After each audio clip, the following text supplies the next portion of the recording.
It's another reason that I wanted to hide who I was, so it could be more universal. I just liked the idea of music coming from an unknown but familiar place. I got married actually. Congrats! Recently? During this tour, to Dream Angel. Hi, so today I'm here with Slow Magic. I actually saw you, I'm trying to think, it might have been 2012, 2013 in Boston. And then I saw you in Hong Kong actually. I'm trying to think, maybe that was like 2 years ago. This is awesome. So you listened to a lot of like jazz growing up, right? Yes, for sure. I kind of studied jazz in school. Do you remember like who showed you jazz initially? I think it was just my jazz teacher. I mean, I liked it. I liked the Charlie Brown Christmas album. Oh. It's pretty good still. What did you like so much about jazz initially?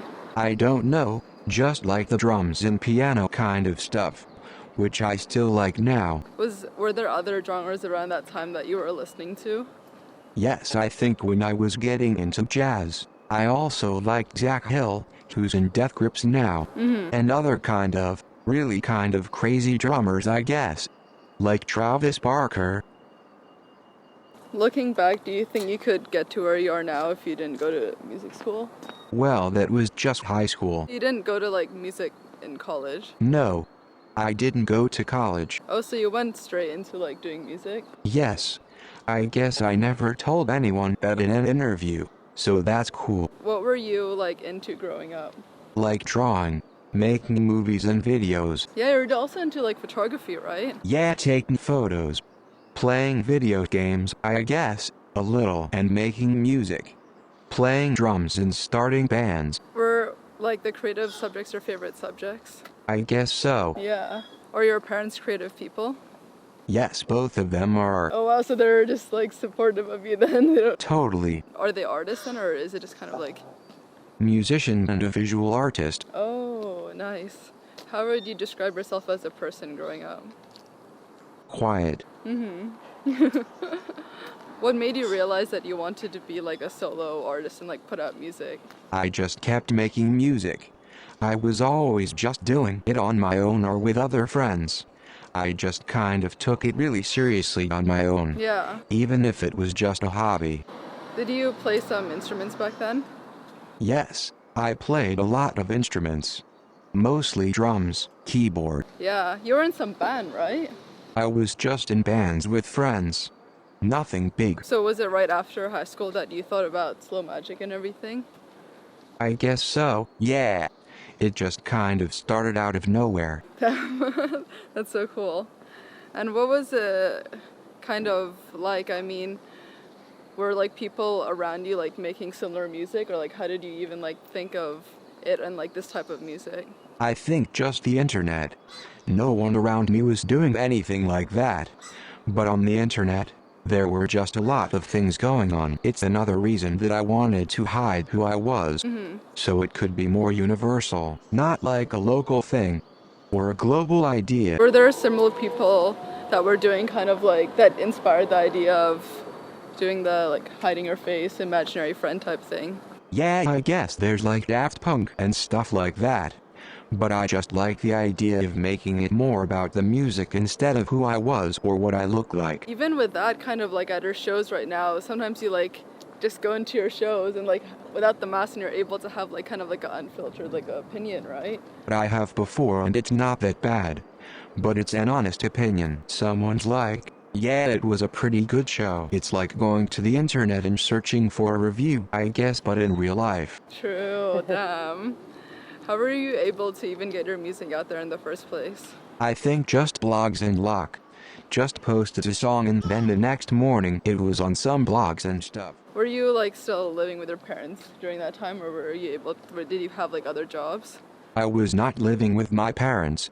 I was working at a studio, an internship sort of thing. Oh, like what type? Like other types of art or? Producing other bands. As an intern. Helping out. Yeah. What was like the turning point kind of where your music started to gain momentum? I mean, for me it was the first day. It was just crazy to see like anything. But just that whole first year I did more than I ever thought I could with music. Playing in Europe. Within the first year? Yeah. That's crazy. I've never heard of that. Yeah, it was pretty cool. And then, kind of like even since the beginning, you accidentally fell into like doing drums for your for your early shows, right? Yeah, my computer stopped working right before my first show, or maybe second or third show. So I borrowed a drum from my friends who were opening and just played with an iPod that had my songs on it. And it was really natural. Did it not occur to you before to do drums because you were doing it your whole life? I mean, I guess not. Was it like already at the start of Slow Magic that you thought of the whole like imaginary friend thing? Yeah, that was kind of my idea for what the music was. Instead of me, or a person. What kind of led you to think about the imaginary friend part of it? I just liked the idea of music coming from an unknown but familiar place, like something we can all relate to. Was there something growing up with that it like triggered this kind of thing, like a previous memory, or? Not really, like I didn't have imaginary friends that I know of or remember. But I don't know, just the idea of like, anyone can relate to having an imaginary friend. And then your like trip to Iceland kind of influenced you a bit, right? Yes, I played a few times there. We went 2 years ago now, to shoot some photos and start working on this album, Float. Yeah. Were you able to like make music around the world, kind of develop the sound, or has it been mostly like in one place? A little bit. But mostly at home. I'll sometimes start on stuff on the road. It's just kind of hard to get everything set up. How do you think your live shows have changed from the early ones you did? I try to add to the show without getting too crazy, I guess. So it's still me and some drums and my computer. But I've definitely added a lot of different elements along the way, and I think I've figured out how to do it more, I guess. How do you think your music has changed from the early songs that you made? I try to stay true to even the early sounds that I made while kind of making something new. I've added more vocals and live drums to the new album, but still try to keep the same sound. What were your like early inspirations for like the video part of everything? Because I feel like there's a kind of like a slow magic like aesthetic. Thanks. I don't know exactly. There's just a lot of different visual styles or photography, kind of lo-fi. I don't know if there's a specific inspiration. I wanted the visuals to match with the audio. To me, it's equally important. And since you're into like photography and like drawing and all that, are there other artists kind of in that realm that you are inspired by? I'm inspired by Jonas Goonface. He designed my original mask, also Quentin Darrenzier. How do you think you've grown as a person since the beginning? It's been like 5 years, almost 6 years now. A lot's changed, I guess.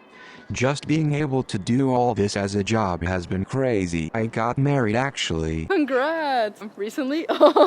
During this tour, to Dream Angel. How did you meet her? Sort of through music, but just by chance, I guess. Oh, that's so nice. What would you say have been your biggest challenges so far? I mean, it always has ups and downs. Just like working really hard. Sometimes it can be challenging, even just finishing an album can be a lot of work. Because it's 2 years of working and getting it perfect is really hard, I guess. Feeling like you're finished is hard. How about like personally? I don't know, I mean it's sharing your most personal work. Even if I have a mask, I still try to be as personal as I can. Yeah. I guess that just comes with it. It's hard, but it's worth it. What kind of themes would you say have been like the key things that you wanted to talk about in your music? I just kind of want to create something that is beautiful or show something else that's beautiful in the world. Like the world itself. Like pulling out the parts that I think are inspirational and beautiful. How were you able to come up with the whole mask idea early on? I didn't have a mask at the beginning. I just had no photos of me. But I had to play a show, so I asked my friend to make me a mask. It was just cardboard, at first. Same design. My friend, Jonas Goonface, I can link you to him. He made this awesome mask and I've just been using it. What were your ideas for the whole look of it? I just wanted like an imaginary animal. How were you able to choose this one? He kind of just gave me a few different designs and I chose it. It's like a zebra fox thing. Yeah, I love it. I mean, I've seen it a bunch, like, just watching you play. Has it occurred to you to, like,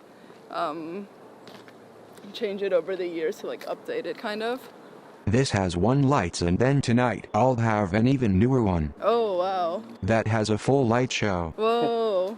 What was your idea for that? I just wanted something more dynamic and expressive, I guess. It has like full programmed video on the front. And what was the decision to, like, just wear, what do you normally wear? I do on stage have different clothes. Just ease, I guess. It's just easier. Has there ever been, like, disadvantages about your mask, actually? I think less than the benefit. Like, I enjoy separating a few aspects of my life, but it gets a little heavy on my neck, I guess. Oh, yeah. Last question. What do you want to be remembered for? Everything. Anything, I guess. I love that. Thank you so much. Thank you.